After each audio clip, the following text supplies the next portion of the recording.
In the small town of Lava Hotsprings, Idaho, lies an old sanatorium turned into a hotel. The sanatorium was once used to treat World War II soldiers suffering from the aftermath of the war. They believed the hot springs offered supernatural healing properties. What they didn't realize was that the mineral baths also acted as a conductor for paranormal activity. The hot springs attracts thousands of visitors each year seeking its healing benefits. Many of the visitors end up getting more than they bargained for. Stay tuned. Mystery Media Group presents Case File 42.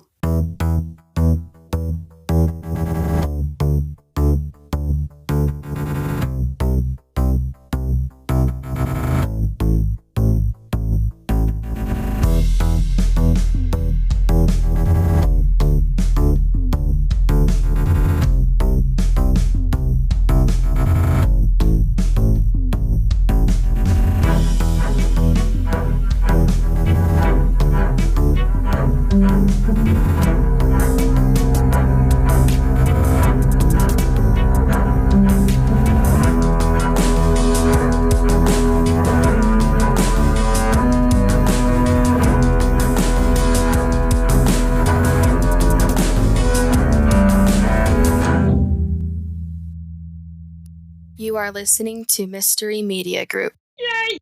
So we did an investigation at Lava Hotsprings in March. Was it a year ago? Yeah. A lot of fun. It was a lot of fun.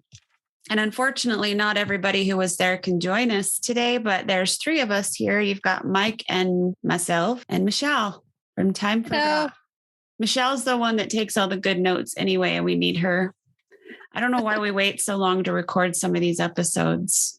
Well, half the problem is it takes me so long to get through all the evidence and stuff. But in this case, I lost a lot of the audio. I have a lot of pictures, though, and I have my notes from the investigation. The Lava Hotsprings Inn was built in 1924 and was originally the Lava Hotsprings Hospital. The hospital not only offered all the regular medical services any other hospital provides, but it also had the added benefit of mineral hot springs. Many believe the hot springs alone would cure and prevent disease. During World War II, the hospital was leased to the government to provide rehabilitation for soldiers. After the war, the hospital became a rest home until the 1970s. It was vacant until the current owners purchased the hospital in 1988, and they turned it into a hotel. And the same owners still own it today. The hotel has been featured on several paranormal shows, including Ghost Adventures. There are several ghosts that are said to haunt this location, and you can actually read about these ghost stories if you go downstairs to where they have like the breakfast room. There's a little booklet that they've kept there about the ghost stories and some of the things that have happened there in the hotel. One thing that I kind of liked about the hotel was the fact that they haven't changed a whole lot from when it was a hospital. The rooms basically are the same, other than they've got queen beds instead of hospital beds. Smell a little better too. Yeah. If you stay there, just be aware that you have to walk across the hall to go to the bathroom. The bathrooms are shared. But it's There's just also a resident cat too. Oh yeah, there's a resident cat. I forgot about that. A really nice one. And I'm not one for cats, but this one was climbed up on our bed while we were laying there, like he knew us. Yeah, it'll just come into your room. So if you're allergic to cats, keep that in mind. I think you can still call it a hospital because if you sit in the mineral pools and drink a Mountain Dew, oh yeah, it's pretty good for the soul. Absolutely, it's cleansing. Felt really good to go sit in those mineral pools. The first night we were there, we probably sat in them for a good 3 hours. Oh, easy. And then the next morning, at least a couple of hours. It was way nice. The hotel has like 3 or 4 in back and then quite a bit up front too. A lot. The whole town of Lava has just hot pools and pockets everywhere with different varying degrees of temperatures. You can pick about any temperature you want. Mm-hmm. Too hot, you go to one that's a little cooler, and the entire town is full of that. It's a pretty cool little town. You know, and I wondered if that might be a lot of what adds to the paranormal activity there, because the hospital or the hotel isn't the only place where you'll experience a lot of the activity. It's probably the most notable place. I would think that mountain men and Indians would come there for some kind of spiritual journey. Mm-hmm. And because of the hot pockets, I mean, people have been going there forever, I would imagine. And water is a conductor, right? And yeah. I mean, it's got so many minerals in it. You would think that, I mean, maybe that the spiritual activity is fueled by the springs, and because it runs all through the town. People would have held it to a high regard, like a spiritual cleansing too. Yeah. Same way we do. Yeah. And, it's a popular theory in the paranormal community that the mineral baths are a conductor for this unusual activity. And I do have to say, too, that when we were at the hotel, the EMF readings were really high, just as a baseline reading. So that could add to a lot of it as well. And a piece of advice, don't put your hand in the center pipe. It's pretty dang hot. I think there's a sign there that tells you not to. It needs to be bigger. Yeah. Yep. The center is where the hot stuff is. It's pretty hot. But it's a cute little town. I mean, it's definitely a tourist town. You can park your cars anywhere and just walk to wherever you need to go to. Fun little restaurants, lots of hot pots to sit in, and cute little hotels. They're all pretty old though, so don't get your hopes up too high that you're going to be staying in some posh hotel. Yeah, they're not too fancy, but they're old school, and which is what we that's prefer. Kind of what I like about them. Yeah, I'd much rather stay there. Yep, me too. We like the history of the places. Room 13 is supposedly the most haunted room in the place, and that's the room that my husband and I stayed at. Funny little story about room 13. So he's not real into paranormal investigations. Your husband? Yeah. He always tells me that I'm crazy and he doesn't believe it, but then he gets scared kind of easily. He wanted to come hang out with us and he had the weekend off and stuff. And so he came with us this time. He did our little investigation with us when we were in the operating room, but then he went back to our room to chill while we went downstairs and stuff. And when we came back upstairs, he had the door wide open with the light on. Every light on. Every light on. Even the hall lights on. And I was like, because he was nervous about shutting the door, because we were staying in the most haunted room, supposedly in the hotel, room 13. And I'm like, for crying out loud, I would rather deal with the ghosts than worry about the other people in the hotel walking down the hallway and peeking in on me. He had the door wide open. Like anybody that wanted to use the bathroom across the hall would see him sleeping there. He's dead asleep with every light on and every door open. Why don't you turn the light on and shut the door? I mean, I don't know. But so room 13 was the pre-op room that was used for prepping patients before they were wheeled into the double doors of the OR. The OR is right next door to room 13, and you can still see the double doors there. They've been sealed. If you stay in room 13, the bed is kind of pushed up against those double doors. You can't use them anymore. But right next door is the OR, and they currently have that set up as like a sitting room. You can see a skylight, and they use that for natural lighting, just gave them more light when they were doing surgeries. The ghost that is usually seen in room 13 is named Martha, and she died after having a bad reaction to some anesthesia when she went in for surgery, and she just never woke up from surgery. So many people think she just is still kind of not sure what happened, like still waiting to go into surgery because she isn't really sure that she's dead, but I don't know. She is usually seen wearing a hospital gown, and people have claimed to see her looking out the window if they're down in the front of the hotel, soaking in the hot pots or whatever. People say that they've seen her in the window up in room 13. And she likes to wake up people who stay there and ask them what they're doing. Unfortunately, I did not experience that. Or if she did try to wake me up, I slept through it. I don't know. That reminds me of something I'd forgotten about. We got there first, and there right across from that operating room, across the hall is a little nurse's station or something. Mm-hmm. I was hiding in that. Well, not hiding, but waiting in there for you guys to come upstairs. I was going to throw a book out and try and scare you, but I heard someone coming up to me real quietly, and I thought it was you guys, but it was awfully quiet, and you guys weren't being terribly quiet. And it went past and kept going, and I never saw it, but I could hear it. Here's something, the last few steps, and then turn the corner and go past. And I was getting ready to toss the book out and never saw anybody. I remember you telling me about that, though, when we were there. Well, and also where they said that she likes to wake up people. Did we share with you what happened in our girls' room? Yeah, I was going to have you talk about what happened to Sierra when they were trying to sleep. Do you remember what room they were in? Sierra and Lauren were room 16. That was down at the very end of the other end of the hall. And they had a door that connected to our room. And during the night, I heard what sounded like metal mini blinds, like banging, but there weren't any of those. Sierra and Lauren's bed was metal.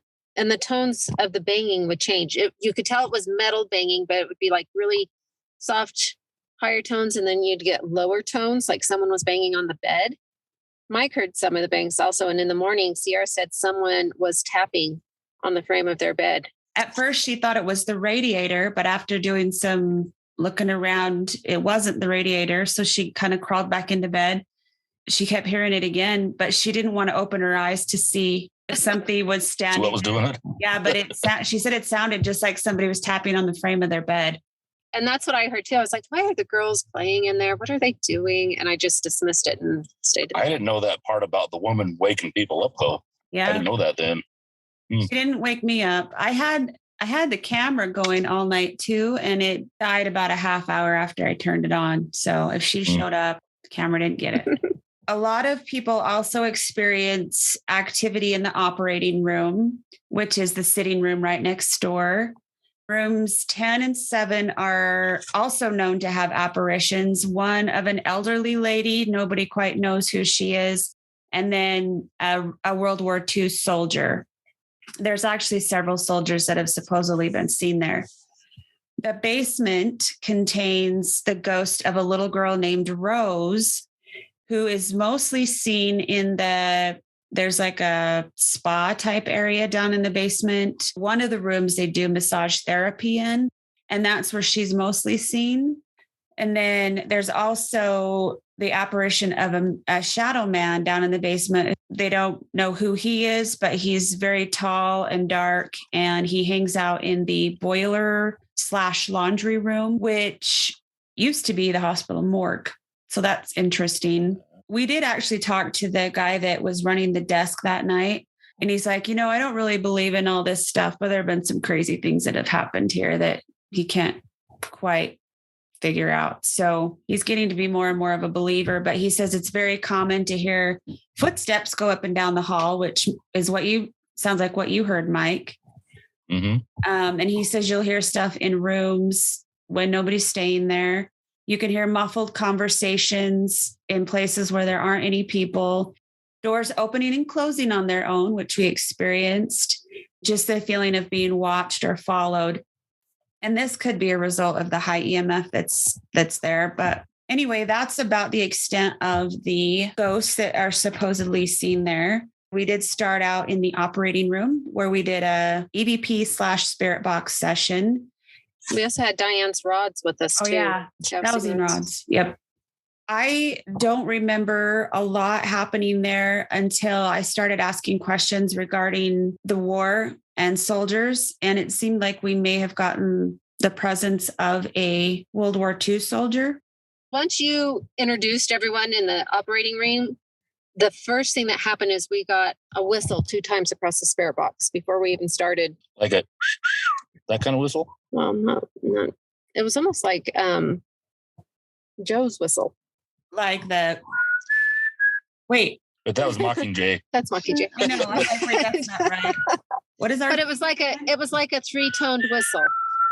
I personally think there's a spirit that follows us around that likes to whistle.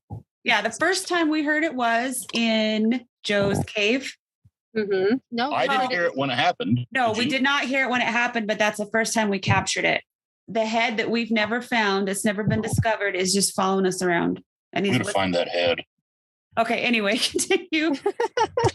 Well, and then we had like a sound of like wind going through the room, but all the windows in the room were shut and everything. But you were like, where'd that wind just come from? And several of us heard it. It was like a big gust of wind. We didn't feel it, but you heard it go through the room. I suspect I know who's responsible for that. Shut up. And nobody farted, right? Exactly. So that's what happened, like right when we turned everything on. And we asked a lot of questions, and it would respond to a lot of them. We asked if they could touch the EMF, and it turned orange right after we asked that. We got a lot of EMF activity. We did. And the rods got a lot of stuff too. We asked, like us to know about your service, and the rods crossed for yes. The spirit box also turned off a lot on its own. Yeah. During this session, it would turn off. We had a lot of equipment malfunctions while we were there. It was really weird. Mm-hmm. Probably because of the high EMF is my guess. Probably. We narrowed it down to, we were talking to a vet, and we asked if they knew Martha, which was the lady that had died in surgery. And that's when the obvious turned off. And Sierra felt something touch the back of her head. Mike, Sierra, and I were sitting on a couch that was against those double doors that went into room 13. I do remember that. Into the recovery room. And she was like, something just grabbed my head. I remember that. It was me, Michelle, and then Sierra, and I had my arm on the back of the bench, and my arm fell off and hit her on the shoulder. Man, she screamed and went through the roof.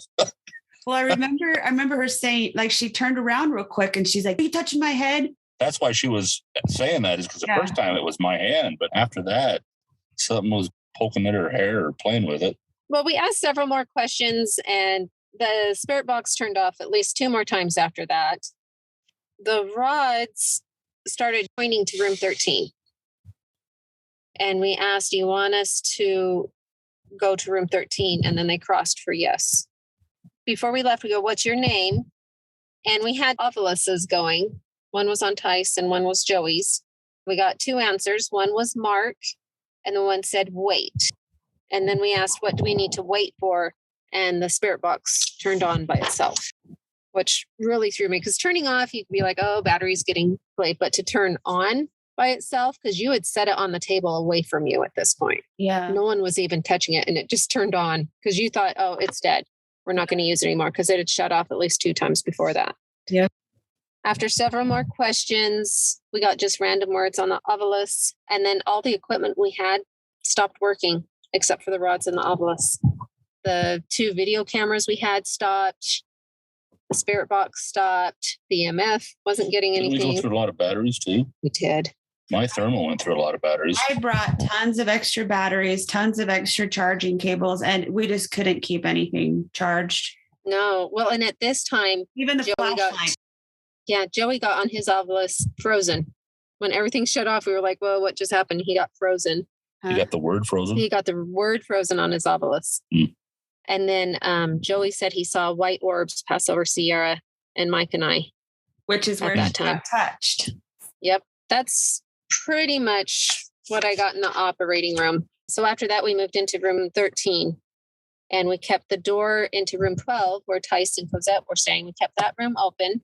So there was a adjoining door into room 12. And a few people were in room 12, including Mike. So you guys were doing the investigation in 13, and you're getting some activity, weren't you? We were getting some really good activity. Our EMF was going off right when we were asking questions. Yeah, it was almost constant. And about 30 minutes in, I just could not keep my eyes open again. So I went through the adjoining door that was open. The lights were off, and I laid down on one of the beds, and Tice was in a chair. He had just had knee surgery.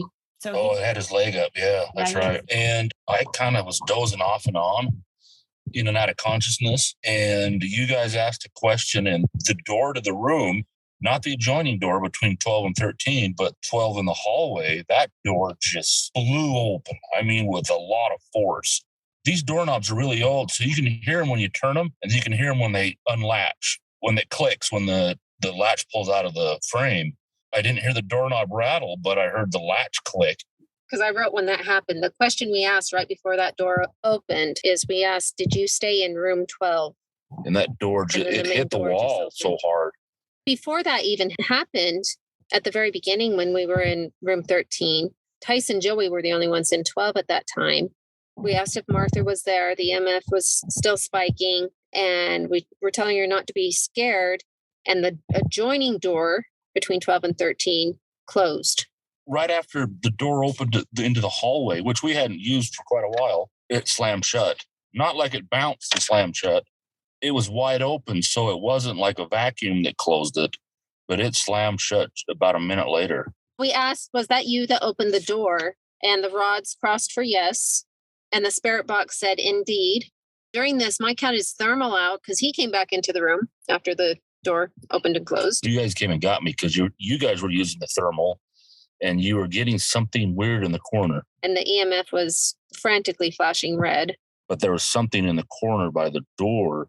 It was kind of smoky-like in appearance through the thermal imager, but sometimes it would take on an almost humid shape, and then it would kind of blur out and then come back as another shape. Each time it happened, the EMF, it would turn orange or red. I don't know what it was, but it was interesting. We asked Martha if she was on the bed with all 7 of us that were on there, and the rods said yes. We asked if they could straighten the rods, and the rods straightened. We asked, are you angry? And then Joey's video camera stopped. We asked, what message would you like us to tell your loved ones? On the obelisk, we got heart. I remember asking a lot of questions to see if we could get Martha to answer us. And it seemed like she was talking to us. We did ask her several questions, and it seemed like we got answers if it was crossing of the rods or the EMF would progress in color. I do remember asking the question about PTSD. Before we asked that, though, about halfway through, you became very dizzy. Yeah, I did. You actually got off the bed and sat on the floor. And Sierra became extremely tired. She was like, I'm going to have to go to bed. I can't stand up. I can't do anything. So we turned everything off but the EMF and the obelisk. And I wonder if a lot of that had to do with the high EMF readings that were there. The fatigue? Yeah. Or even, if there was spirits there that were trying to manifest or talk or whatever, drawing our energy from us as well. I don't know. I don't remember being particularly tired before that, but good grief. After doing that for a bit, I could not keep my eyes open either. But I do remember we were asking questions regarding PTSD. Not sure if some of the soldiers were being treated for that or had issues with that. And we got some pretty good responses on the EMF. I remember saying, talk to us, tell us what we can do to help you. My husband is right here and he works with patients all day long that suffer from that. And I'm like, talk to him, let him know what you need. And Chris was like, don't bring me into this. I'm like, they need help. Just because they're dead doesn't mean they don't need help. Yeah, when we asked Martha specifically if she came there because she was a vet and the EMF flashed. Then we also got MAP, insane PTSD on the obelisk. So we asked, did you have PTSD? The EMF flashed again. We asked some other questions, got random stuff. We asked if the pools helped. We got a flash. And we also got the word burning on the obelisk. Yeah, I burned my hand. We asked if the pools were too hot. They also flashed and we got the word asthma. And we asked, did the pools affect your asthma? And the EMF flashed again. And then we asked Martha if she was still with us. And the obelisk said yes. And I guess at this point we turned on the rods because the rods also crossed for yes. Seemed too like we were talking to another elderly lady. We got the word Natalie. Yeah. So we were putting questions to Natalie too. She was looking for a friend that she couldn't find. Yeah. I think Natalie was one of the names that came up on the obelisk. It was. And we got it on multiple occasions. So that was interesting. So maybe she had a friend that was in the nursing home with her that she was trying to find. Yeah, we got some interesting things because we got the word searching. She was trying to communicate with her friend and it was difficult or something. And so her friend to communicate drew pictures. Do you remember this? Yes. We asked if Natalie was an artist and we got the word drew on the obelisk. And I remember asked, is that how you were able to communicate with her? And the EMF went to red and just stayed there for a hot minute. It was at least 30, 40 seconds, which was weird. So it seemed like Natalie was looking for her friend who had a hard time communicating or talking. And it appeared that she was able to communicate with her through pictures or drawing. Yeah. We did ask, after we asked if Martha was still there, we said, is there a reason you come back to room 13? And we got the word seek. Many people claim that she is still not sure what happened, thinking she's still waiting to go into surgery. Yeah. Now she died. But I definitely think the most significant thing that happened in that session was the door opening and closing. We got really good EMF activity. The answer was actually answering questions. Oh, another thing I remember too is it seemed like we may have been talking to a nurse at one point. Tice had just had surgery, like I said, and he was pretty uncomfortable with his knee. Tice was sitting in a chair and he stated that his knee was starting to hurt. And on the obvious, we got, are you okay? Yeah. More stuff happened to him with his knee, even down in the basement. Because once we finished up in 13, we moved to the basement into the dining room. But not everyone came, but a majority did. Some people went to bed after that. Yeah. With the door wide open and the lights on. All of the lights on. How do you sleep like that? I don't know. With the doorway open in the hallway, I would never be able to fall asleep like that. Not intentionally. The lights on at all. I have to have it like black. Yeah, we moved down to the basement after that, and we started out in the dining area. We had a lot of EMF, like tons of EMF activity there too. And we were asking questions, we were getting responses on the Ovilus. The spirit box kept dying, so we couldn't really rely on that. And our cameras kept dying. But every time we would ask a question down there, it seemed like the EMF went to red. Yes. So it would be green. We'd ask a question. It would go all the way to red. We ask another question. It would go all the way to red. And we kept getting responses on the Ovilus too. It was almost like something was just messing with us. Almost. And it seemed like we had another vet down there. We asked, we stated it was a former sanatorium and it flashed red. And we were talking about that they treated the vets in the hot pools. It flashed red again. Then we asked, do we have a vet with us? And the EMF went to orange. And on the Ovilus, we got happy and arrived. Down there, Tice's scar began to sting. He said it wasn't just the knee hurting. The scar itself started to sting. The words we got on the Ovilus at that time really didn't make sense. No. We got taste and central. It was getting really weird. It seemed like they started out making sense and then it just got weird. You know what's weird too? I got to tell you about my experience down there. And I know I told you guys at the time, I was sitting at the table. I could see the stairway from where I was sitting. And I saw a pair of legs come down the stairs. They were in black pants. And I remember thinking, it's probably just the guy that was sitting at the front desk because he was wearing black. But then we didn't hear anybody walk down the hall or anything. So I got up to go check it out and there was nobody down the hall. But I saw two legs come down the stairs. And it seemed like right after that was when the answers just started spitting out random words on the Ovilus. And we were getting spikes on the EMF every time we asked a question. So I wonder if this dark apparition that people claim to see down there had entered and was messing with us. I just felt like we weren't getting real answers. And I have here towards the end that you started getting dizzy again. Mm-hmm. And so we were going to wrap it up. And we did. I think we asked this question at the end at almost all of them. We asked, what do you want us to know? And the Ovilus, we got the words crossover, come back, sorry. And it ended with please out. And so we asked, do you want us to leave? And the Ovilus said, please, element. And then one of the rods turned off also. The rods had lights on them. Yes. So the lights went out. After that, most of us went upstairs to bed. Yeah, I was down there with Cosette and Joey. I think it was just us three. And I really kind of wanted to check out the massage room because it gave me the heebie-jeebies for some reason. And we had gone down there during the day to check it out. The EMF readings were really high, so that could have been why. But at the time, I didn't know anything about this little girl named Rose that supposedly hides out there. But that room gave me, I could hardly even walk into that room. Something was wrong with that room. So Joey was trying to be brave and go in. He started to enter the room and one of the sheets on the massage table kind of poofed up and came back down, almost like something grabbed it and dropped it. And so we were out of there. Didn't you say a little girl used to hide under the beds? Yeah, there's a story of a little girl named Rose that supposedly hides under the beds there. Was that her? I Under don't the know. massage bed? Why do all the little girls hide under the beds? Wasn't that the same thing in Asylum 49, yeah. Asylum 49? That I don't know, but if that was her, she's a creepy little girl. She gives me the heebie-jeebies. But then across the hall is the boiler laundry room, which used to be the morgue.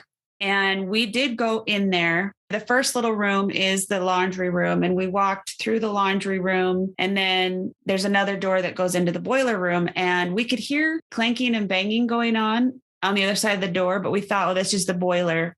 And so as we were starting to go in there, Joey mentions, it's okay, I'm baptized, everything's fine. The words "no saint" came across the ovulus, like, you're no saint, which we thought was a little strange. But we did open the door to the boiler room and you could hear the boiler turn on, but there wasn't like clanking and banging. So not quite sure what that was before we opened the door. But the weird thing is I would think if that was the morgue, I should get more creeped out there than in the massage room where the little girl's hiding out. But the massage room was the creepiest part of the whole place to me. Didn't like it. I wonder what happened there. I don't know. Yeah, those were my experiences. Seeing that sheet move on the bed was freaky. Seeing the person walk down the stairs was a little freaky. Door slamming open. Door opening and shutting was a little freaky. Those were the biggest things for me. I mean, they were really nice to let us come in and investigate. They were really nice to answer our questions. Yeah, it was worth it just to see the fixtures and the trim work and the vaulted ceiling. With the skylight. The skylight in that operating room. That's pretty cool. Was cool. I like those old hotels like that. I do too. I like all old buildings like that. Me too. And I'd much rather stay in something like that than some super fancy hotel anyway. I think it's me too. We had a good time. These little adventures that we do with our team are amazing. To me, it's not just about going and finding ghosts. It's about learning the history of the place, learning the people that occupied the space there. You know, what kind of stories can we bring back and share with others?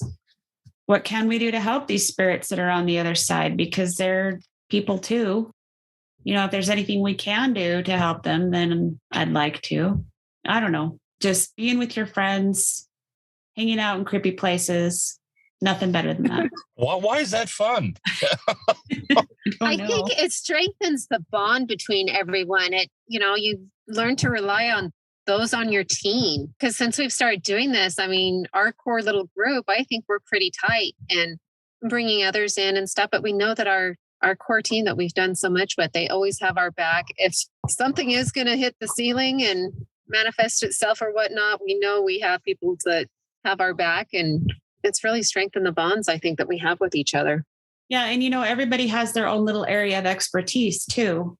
So It's nice to have that group there that, one specializes in this and can do this better, and another one specializes in that and can do that better. So we rely on each other to get the job done. And I highly recommend people find what they love to do, whatever it is, as long as it's not illegal or bad, and do it. Once a month, go out and do something that lights your soul on fire. Exactly. Whatever Agreed. it is. It is a lot easier to go to work. It is. After you've done something fun. And after you've done something you're passionate about. Yeah. How we were mentioning not too long ago about how in 2020, we were doing these every weekend because we had time. In 2021, we didn't get out as much as we had the year before, and we could tell. Mm-hmm. Oh, I missed him. Yeah. I'd come home from a tough day at the hospital and look at Mike and go, I need an adventure. We need to leave. I need something. We need to go do Which is not like her to usually say. So that's saying something. Just get out and explore your backyard. I mean, we have a place called, it's a slough out behind our house. From our house, it's like a mile away or less. But to drive there, it's 3 or 4 miles. And every time we get an itch, we drive down there and go Bigfoot hunting and watch for aliens. And, we're just screwing around. But it's still fun to do. Mm-hmm. We were walking along the bank one time, and did you hear that? And a bunch of ducks flew out of the water, and it sounded like something running, and everybody screamed and ran and fell and had a great time. Great times. Great time. Yep. Well, it's like that song from Cody Johnson. I love the line that chase your dreams because your dreams aren't going to chase you back. Except for Bigfoot. Well, You chase me back, I'd be all right with it. if you enjoy our show, please like, subscribe, and leave a 5-star review. We will be introducing other Mystery Media Group guests in our upcoming episodes, along with weekly bonus material. If you'd like to see more pictures and evidence from our adventures, visit www.destination-mystery.com. You'll find a link to our blog as well as a link for merch and contact information. Until next time, find your own destination. Solve the mystery. This is a production of Mystery Media Group. Yay!